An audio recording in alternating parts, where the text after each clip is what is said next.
que c'est un privilège pour nous d'être au cœur de la parole de Dieu tous les dimanches. Parce que dans les pays fortement islamisés, nous n'avons pas cette possibilité-là, nos frères dans la foi en Jésus-Christ, à cause de la persécution. Et pour cela, je t'encourage à dire à ton frère, tu as choisi la bonne part, celle qui ne te sera jamais enlevée. Dis à ton frère,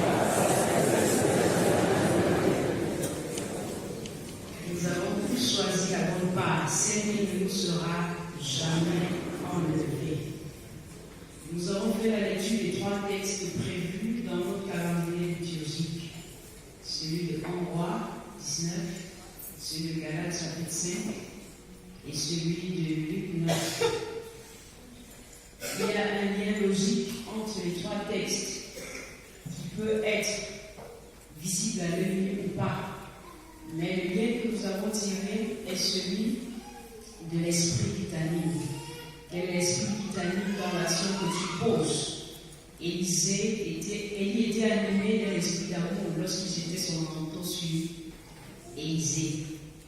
Les disciples étaient animés d'un esprit de rancœur lorsqu'ils disaient que le feu descende pour consumer les Samaritains. Tout simplement parce que dans Nombre chapitre 20, on parle du roi d'Édom, le roi samaritain qui avait refusé que les Israélites passent de leur côté dans leur pays pour rejoindre l'autre côté. Donc les disciples étaient animés de cette rancœur. Et dans le texte de Galates, les Juifs sont-ils animés de l'esprit d'amour lorsqu'ils demandent aux païens de se faire circoncis automatiquement afin de prétendre être chrétiens? Toutefois, puisque les textes sont riches d'enseignements, nous allons simplement nous appesantir sur le texte de Galates, chapitre 5. C'est vrai qu'on n'a pas l'habitude de prêcher sur les épîtres, mais ce matin, particulièrement, nous allons nous attarder sur le texte de Galates, chapitre 5. C'est pour la liberté que Christ nous a affranchis, dit l'apôtre Paul. Demeurez donc fermes et ne vous laissez pas mettre de nouveau sous le joug de la servitude. Partant de ce verset clé du livre de Galates, nous avons pensé que si nous n'abordons autant pour moi notre message sans évoquer le contexte rédactionnel du livre de Galates, nous ne pourrions peut-être pas cerner la raison du choix du titre que nous allons donner tout à l'heure. Le titre de notre message, c'est un titre interrogatif. Es-tu un juif légaliste ou alors un juif chrétien? Et si nous parlons de juif ici, nous voulons faire allusion à quelqu'un qui vient forcément d'une tribu, qui a des us et des coutumes, qui a des habitudes. Lorsque nous parlons de juifs, nous voulons parler des personnes qui viennent particulièrement d'un peuple. Es-tu un juif légaliste ou alors un juif chrétien? Puisque le passage de Galates parle du légalisme aussi, en parlant de la liberté en Christ, c'est parce que le problème de légalisme s'était posé. Alors, qu'est-ce qui s'était passé concrètement dans les églises de la Galatie? Quel était le problème majeur des chrétiens de Galates? À ce sujet, notons que la lettre de Paul adressée aux Galates vient répondre à une question fondamentale qui se posait sur le salut. Et cette question se pose encore de nos jours. Les chrétiens de cette contrée avaient appris des choses, des enseignements se rapportant au salut de la part de l'apôtre Paul. Mais ils ne vont pas hésiter d'embrasser un autre évangile après le départ de l'apôtre. Les faux docteurs s'étaient introduits dans les églises de la Galatie, et ils enseignaient qu'en plus de la foi en Jésus-Christ, il fallait obligatoirement observer la loi afin de prétendre être sauvé. L'évangile que les chrétiens avaient reçu était un mélange de christianisme et de judaïsme, un mélange de grâce et de loi, un mélange de Christ et de Moïse. Nous pouvons aussi le voir de nos jours, un mélange d'animisme et de christianisme, un mélange de ancêtre, avec parlant de Moïse ici, et de Christ. On fait allusion aux ancêtres, on fait allusion à Christ. Il y a Mélie Mélo qui ne dit pas son nom. Notons toutefois que la majorité de ceux qui s'étaient convertis au christianisme étaient des juifs. Tout en ayant accepté Jésus, beaucoup parmi eux ne voulaient pas abandonner leur légalisme. Entendons ici légalisme comme cette doctrine qui impose le respect exclusif, littéral de la loi au détriment de son esprit. C'est pourquoi, au départ, on a parlé de l'esprit qui t'anime. Quel esprit qui t'anime lorsque tu insistes et insistes encore qu'il faille observer une loi, un principe, un système mis en place? Quel est l'esprit qui t'anime? Quel est l'esprit qui animait les Juifs lorsqu'ils ont dit que le feu descend pour consumer les Samaritains? Ils étaient animés de l'esprit de la loi qui disait œil pour œil, dent pour dent. C'est donc la raison pour laquelle ils aimaient bien citer Moïse. La loi de Moïse dit qu'à chaque fois que le Seigneur parlait, il disait Moïse a dit que, Moïse a dit que. Et en plus du légalisme juif, il est important de noter que les Juifs avaient une très haute estime de leur personne. Ainsi, au réveil matinal d'un Juif, il avait 3 prières qu'il adressait à Dieu à cause de l'estime de sa personne. Il disait merci à Dieu de n'avoir pas fait de lui un esclave, merci de n'avoir pas fait de lui une femme, et merci de n'avoir pas fait de lui un païen.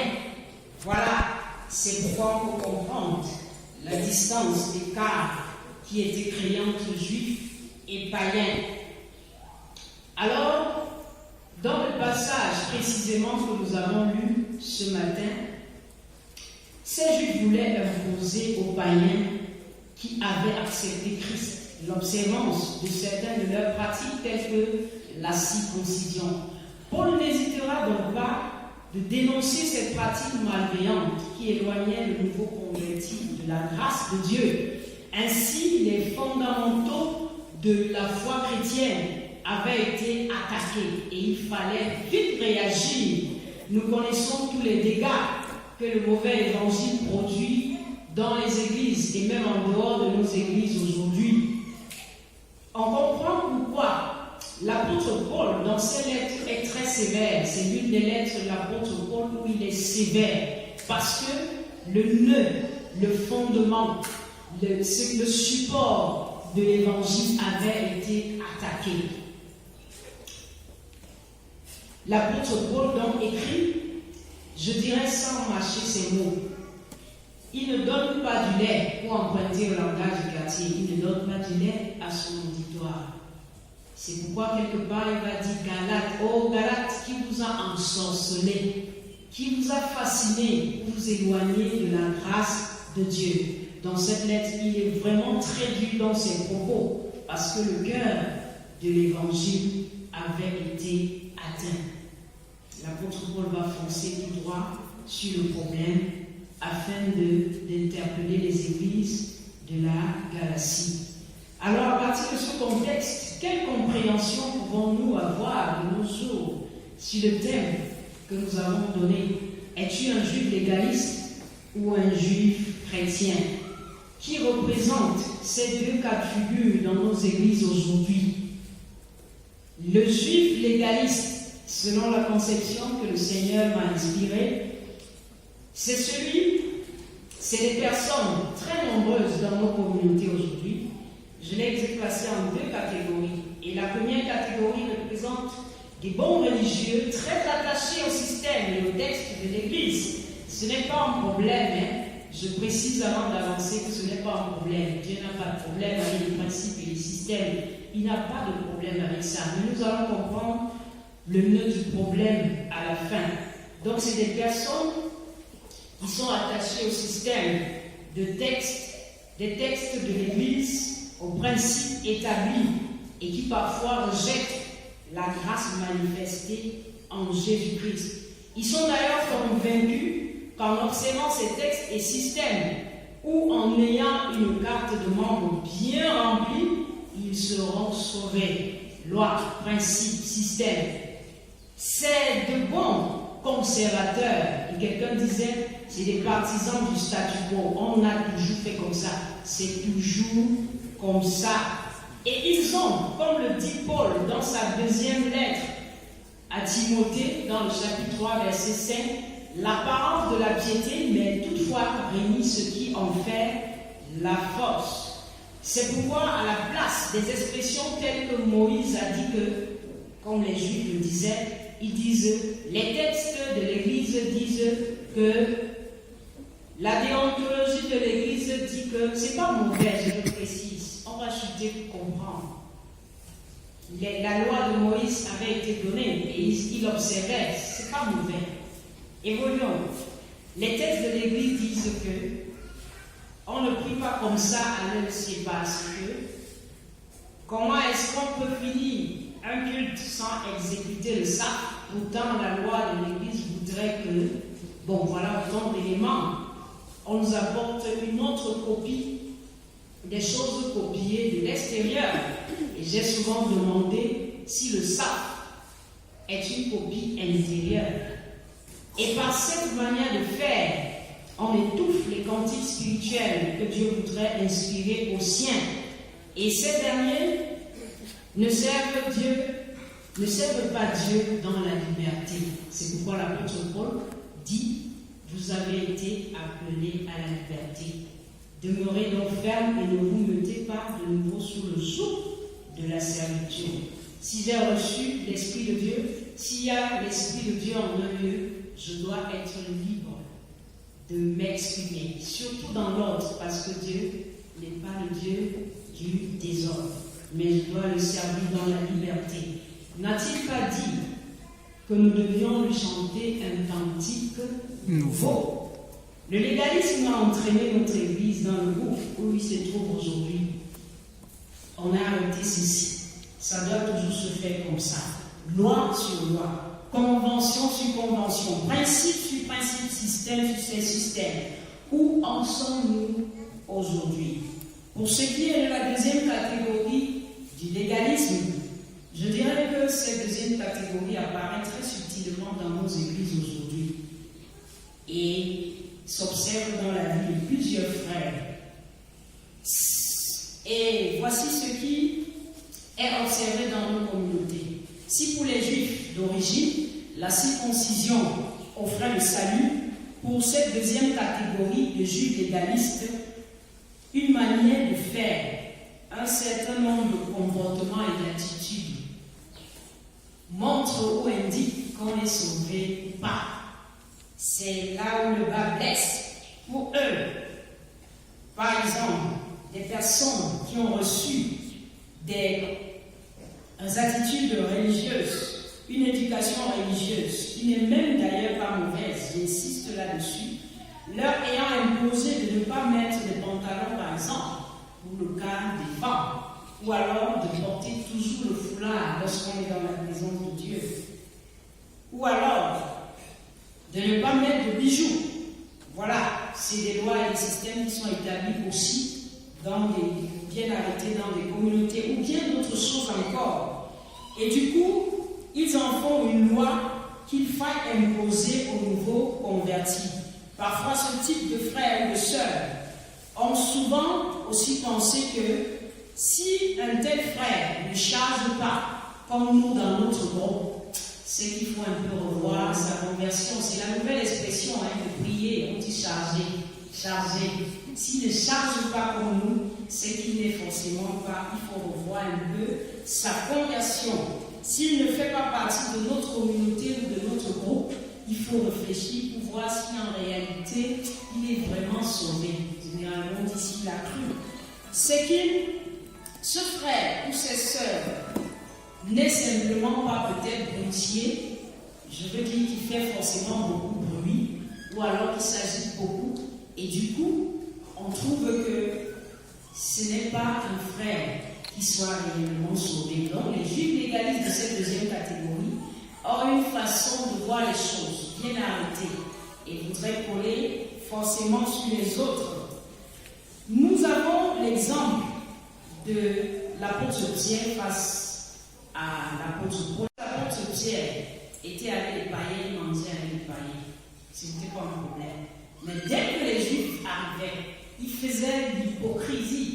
Ils se rangent avec les Juifs et oublient les païens avec qui ils avaient l'habitude de manger. Et il y a beaucoup de chrétiens remplis d'hypocrisie de nos jours. C'est une peuple qui n'est pas libre dans sa manière d'avancer avec le Seigneur. Quand je suis avec les frères qui agissent de telle manière, j'ai l'attitude apparente comme si je suis forcément avec eux. Sois toi-même, frère. Sois toi-même. Le Seigneur te connaît mieux que quiconque. Reste toi-même. Tu n'as pas besoin forcément de te ranger dans un système qui te maintient dans la captivité. Et si l'apôtre Paul parle ici de liberté, c'est parce que les chrétiens de la Galatie étaient emprisonnés. Les Juifs leur avaient fait comprendre qu'il était obligatoire qu'ils se fassent circoncire. Mais l'apôtre Paul vient leur faire comprendre que ni la circoncision ni l'incirconcision n'a de valeur. Mais la véritable circoncision, c'est celle qui se fait dans le cœur. Et c'est pourquoi, avant qu'on ne s'engage à suivre Jésus comme Seigneur et Sauveur, lorsque nous étions encore de bons incrédules, on avait l'habitude de voir des personnes qui mettaient de leurs vêtements jusqu'aux chevilles pendant qu'elles venaient au culte ou à la chorale. Mais dehors, il fallait voir leur tenue vestimentaire. Ça, c'est l'hypocrisie. Et il y a beaucoup d'hypocrites comme ça. Sois toi-même. Je crois que le Seigneur est partout. En dehors de ce temps, dans ce temps, il est partout. Et il a le regard sur nous. Alors, si tu penses que, à cause des noirs qui ont été arrêtés, lorsque tu approches au milieu des frères, il faut avoir une attitude de piété alors que tu réunis ce qui en fait la force, c'est qu'il y a un problème. Tu n'es pas libre. Tu es maintenu dans la captivité. Et je crois que ce soir, le Seigneur voudrait te libérer. Parce qu'il t'a appelé à lui afin que tu le serves dans la liberté.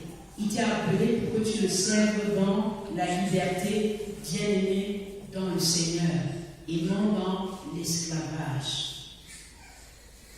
Lorsqu'on se retrouve au milieu de cette deuxième catégorie de juifs légalistes, pendant que les gens prient par exemple en criant, parce que tu veux te ranger dans cette même lancée, pour qu'on dise que non, celui-là c'est mon frère. Tu commences aussi à faire la même chose. Sois toi-même. Sois toi-même. Et je précise que ce n'est pas, je ne suis pas en train de m'opposer à tous les principes et les systèmes qui ont été arrêtés. Mais quel est l'esprit qui t'anime pendant que tu le fais? Est-ce que tu es même convaincu de ce que tu es en train de faire? Ou alors tu voudrais être bien vu des autres? Les Juifs imposaient la circoncision afin d'intégrer les nouveaux convertis dans leur clan. Mais maintenant, aujourd'hui, l'apôtre Paul fait comprendre que ni la circoncision ni l'incirconcision n'a de valeur. Aujourd'hui, on a placé dans les communautés un appareil appelé foi-mètre pour tester la foi des autres. Et lorsque nous sommes nouvellement engagés à suivre le Seigneur, on a souffert, je ne dirais pas sous Ponce Pilate, de ces choses-là. Parce que les frères qu'on rencontrait regardaient à l'apparence de la tête jusqu'à la plante des pieds. Et nous jugeaient à l'apparence. Parce qu'ils se disaient qu'ils pouvaient mesurer la température de notre vie spirituelle. Ça ne signifie pas. C'est vrai qu'on connaît un arbre à son fruit. Je suis très d'accord avec ça. Je ne m'oppose pas à cela. Si vraiment je suis libéré par le Christ, forcément je produirai de bons fruits. Parce qu'un manguier ne saurait produire la coca. Ce serait la sorcellerie. Nous sommes très d'accord. Alors si je suis chrétien, j'ai reçu l'Esprit de Dieu, je dois produire le fruit de l'Esprit. Ce n'est pas pour encourager. L'apôtre Paul ne veut pas encourager les chrétiens de la Galatie au libertinage. C'est pourquoi nous allons chuter avec la deuxième et la dernière catégorie de juifs. Es-tu un juif chrétien? Est-ce que tu es un juif chrétien? Je reprécise encore que si je parle de juifs, Ça peut être un Bamileke qui sort de sa tribu. Et puis, comme on a l'habitude de faire comme ça, c'est celui qui veut transporter ça aussi dans l'église. Oui, c'est vrai, tu restes Bamileke, mais tu es devenu chrétien. Qu'est-ce que la parole de Dieu débute? C'est ça l'important. Alors voici, le juif chrétien, c'est celui qui se refuse de s'enfermer dans un système, mais qui accepte de marcher par l'Esprit de Dieu. C'est celui qui reconnaît que la vraie circoncision n'est pas faite de main d'homme, mais par le Christ lui-même. C'est lui qui opère cette circoncision. À l'époque, la circoncision n'était réservée qu'aux hommes, vous le savez tous. Les femmes n'étaient pas circoncises, donc forcément, elles ne faisaient pas partie du peuple de Dieu parce qu'il fallait être circoncis pour faire partie du peuple de Dieu. Mais Dieu, dans sa grâce, aujourd'hui, a permis qu'elle fasse partie du peuple. Si on continue la circoncision comme les Juifs veulent l'imposer aux païens, ce serait un problème. Les femmes ne seraient pas sauvées parce qu'on ne peut pas faire la circoncision sur elles. Mais l'apôtre Paul nous fait comprendre que la circoncision véritable, c'est celle du cœur, celle qui éloigne de la haine, des animosités, de la magie, et j'en passe. Le juif chrétien est celui qui sait que la justification par la foi implique notre liberté en Christ, liberté d'obéir, liberté de nous aimer les uns les autres. C'est ce que Jésus prône d'ailleurs dans le passage de Luc 9 que nous venons de lire. Il prône l'amour des uns pour les autres. L'amour pour ses ennemis, même ton ennemi le plus acharné et le plus dangereux, il prône l'amour. Alors le juif chrétien, c'est celui qui aime son prochain, qui a de bonnes motivations. Même pendant qu'il va observer la loi, il a de bonnes motivations. Quelle est ma motivation lorsque je veux citer les textes d'une église? Est-ce que c'est parce que mes intérêts sont mis en jeu que je le fais?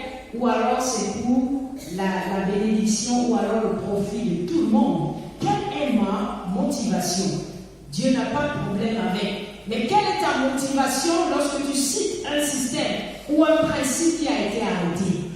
Les Juifs ont amené la femme flagrant délit d'adultère devant le Seigneur et ont dit que Moïse a dit qu'il faut lapider de telles femmes. Mais Jésus, qui connaissait leur motivation, a dit, si quelqu'un n'a pas, connaissez la suite, qui lance la première pierre. Quelle est ta motivation dans les actions que tu poses?